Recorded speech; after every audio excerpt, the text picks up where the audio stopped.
What's going on, everyone? Welcome back to the show. So I'm going to talk about a few different topics today. I want to talk about how much money should the government be spending for the national defense, for the stimulus package, for the spending bills. How much should we be spending? Should we be spending in the neighborhood of $1 trillion? Is that a lot of money? So we're going to talk about that. I'm going to show you what Representative Jayapal posted in a tweet about the subject. We're also going to take a look at this amazing story out of Miami. You had a flight from Guatemala to Miami, and they found a person inside of the landing gear. And so they took that ride. It was a 2.5-hour ride from Guatemala to Miami, and they apprehended that person in Miami. So we're going to take a look at that story. And then we're going to take a look at President Biden. He was caught not wearing a mask when he was inside of a store in Nantucket. So we're going to take a look at that. And I'm telling you, this is a ridiculous story, but this is where we are right now when it comes to wearing a mask, not wearing a mask. We'll take a look at that story. But first off, on this channel, we talk about money, news, and more. If that sounds like something interesting to you, please subscribe to the channel and hit that little bell notification. That way you'll get notified anytime we put out a video. And like always, if you see my name and a picture of me in the comment section, make sure you also see a check mark next to my name. That check mark signifies that it's me. If you do not see that check mark, it's not me. It's someone trying to impersonate me. Okay, so I'm not just going to talk about the political news anymore, okay? I'll be talking about that a lot. But I also want to go into some of these other stories that we're seeing because some of them are pretty amazing. And so I will always have a section where we're going to talk about public policy and where we are when it comes to these different bills. But I also want to incorporate some of the other things, some of the other important topics that are in the news in the current time. So that is my plan. That's what we're going to be doing in the future. So let's go ahead and take a look at the first story. So I saw this story in the news, and I know this is going to be a big deal for some people. We have really politicized this whole wearing of a mask, and let's go ahead and take a look at this article here, and then we'll talk about it. But we have Fox News reporting here that Biden spotted in Nantucket shopping indoors without a mask despite signs mandating them. So here we are. There's the video there, and I'm not going to play the video. You pretty much see what it is. He's not wearing a mask.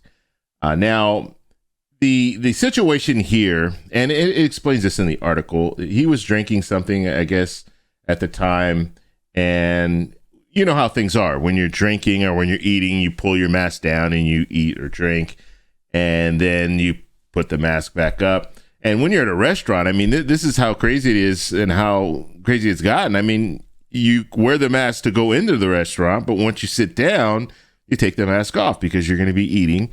And so you're not going to eat and then put the mask back up and then bring the mask back down and then eat a little bit more and then put the mask back up. So you pretty much have it down the whole time that you're in a restaurant. At least I do. Even when I'm going into places where it says you need to wear a mask when you're entering. Yes, you need to wear a mask when you're entering, but when you're eating, I think it's understandable that you don't have to wear the mask the whole time that you're sitting at that table eating. Now, there was a time when on an airplane where the requirement was when you ate a meal, you could take it down while you're eating, but as soon as you're done with that meal, that mask had to go back up. And if you were eating snacks and things like that, you had to pretty much put the mask up between bites is what they would say.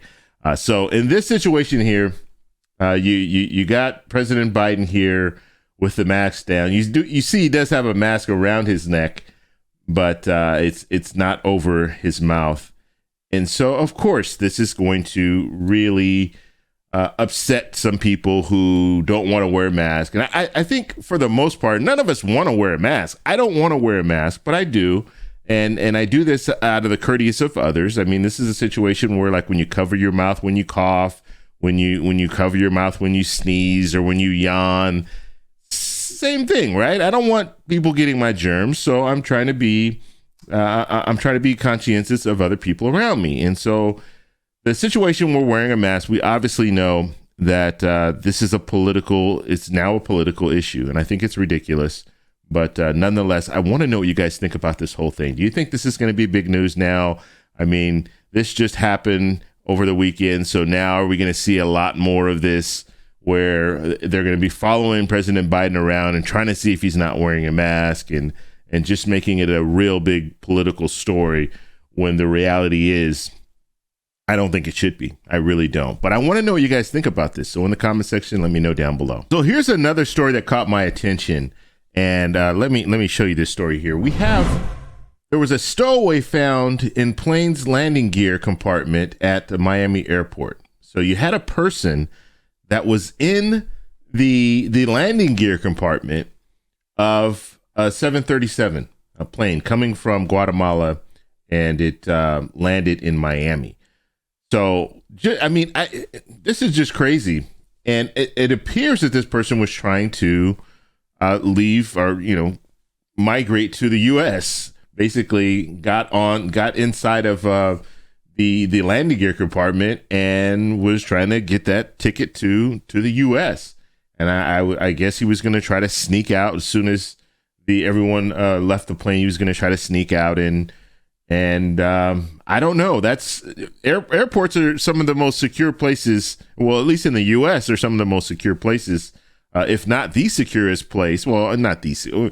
We have government buildings that are very secure. We have the White House, which is probably the most guarded place in the world. But when it comes to airports, they're very secure as well. So this was a situation. 26-year-old.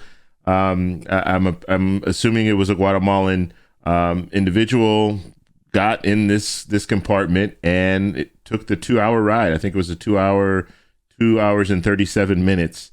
To get from Guatemala to Florida, and the plane was met by law enforcement. So they had information that this person was in there, and I'm sure planes probably have cameras and stuff that are inside in those compartments just to see if there's some issues that are going on. I would imagine they have some type of sensors as well as cameras. So they met this individual, or met the plane when it landed, and they were able to apprehend this individual, and then they took him to get screened. They took him to the hospital to get screened and make sure he's okay. I mean, you're flying in the high altitudes. I don't know how you can survive something like that, especially just not having the oxygen that you need, as well as the it's cold. It's very, very cold, and you know that if you're flying any plane, once you get up to 25,000 feet or whatever they fly, the cruising altitude, you just touch that window and you can feel how cold it is. And that's a double pane window. So very, very interesting to see this situation. And I mean, that is a really crazy way to try to get to the U.S. And I'm hoping that we don't see more copycats like this. There was an incident this was several years back, maybe 8-9 years ago, where there was a young kid that, I think it was coming from Hawaii or somewhere. A young kid was found in, I don't know if it was the baggage area or if it was actually this same thing, this landing gear. But the kid survived. So this is just an interesting story all around. I want to know what you guys think. So in the comment section, let me know what you think about this 26-year-old jumping into the landing gear and taking that 2-hour and 37-minute ride to Miami. Let me know down below. All right, so let's move to Twitter. I want to talk about Miss Jayapal, Representative Jayapal. She is the chair of the Progressive Caucus in the House, and she posted this tweet yesterday, and let me go ahead and show you the tweet. And I thought it was pretty interesting. I don't think this was yesterday. This was a couple of days ago. I think there's a date on there somewhere. I didn't even put the date. I just clipped it, so I don't have the date on there. But it was a few days ago. Let's just say it was a few days ago. She posted this. It says, cost of major bills versus Pentagon spending. Okay, so and this is a 10-year cost. This is over a 10-year period. So 10-year costs, Pentagon spending, $8.31 trillion. The COVID stimulus package, okay, that stimulus package, $1.9 trillion package, the one that we saw the stimulus checks in, the last round of stimulus checks, that is $1.9 trillion there. And then we have the infrastructure plan. Now, that is the first infrastructure bill, $550 billion. Now that's new money. Okay, that's new money because you did have some old, or I won't say old money, but they repurposed some of the funding, so they were able to get it down to $550 billion. And now the reconciliation bill. This is what we're hearing more and more about, the Build Back Better bill. That's $1.75 trillion at the current state. It hasn't been approved yet. At least it hasn't been approved in the Senate, and the president hasn't signed off on it yet. So that is not something that's currently enacted. But just looking at the spending there, obviously you see with the Pentagon, we're spending a lot of money. And you hear politicians talk about this from time to time, and they're talking about how much money should we be spending for our national defense. The NDAA, they're going to be discussing that in December and trying to come to some type of resolution as far as spending. That's going to be one of the important issues that needs to be passed in December. So we're going to hear a lot about that. But when it comes down to it, how much money should we be spending for our national defense? Should we be spending in the neighborhood of $8 trillion in over 10 years? And all of these are over 10 years. Even the reconciliation bill, that $1.75 trillion reconciliation bill, that's over a 10-year span. And that's why they're saying they could pay for it, because they're going to be raising taxes and doing things like that. But this is not all in the first year. They're going to be doing this over a 10-year period. So when you really hear these politicians talk about we shouldn't be spending this much money, we shouldn't be spending this much money, should that include defense? That is my question for you guys. So I want to know what you guys think down below. But when you look at it, when you look at the reality of spending $8 trillion for the national defense and then spending some money for helping Americans, there should be a balance.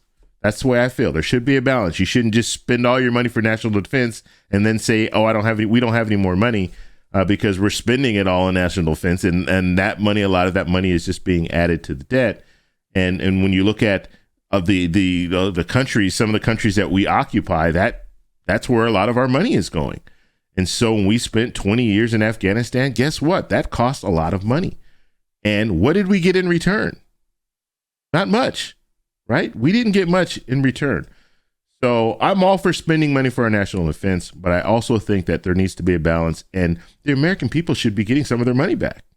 The reality is they should be getting some of their money back and shouldn't feel guilty for getting some of their money back. And I think in certain situations, people are made to feel guilty that they're receiving some of their money back, which I think is pretty ridiculous. So anyway, I want to know what you guys think. So in the comment section, let me know down below. That's all I have for you guys today. Please let me know what you think about the stories that we talked about today. So let me know down below. If you like this video, please give me a thumbs up. Please subscribe for more, and I'll talk to you in the next one. Bye.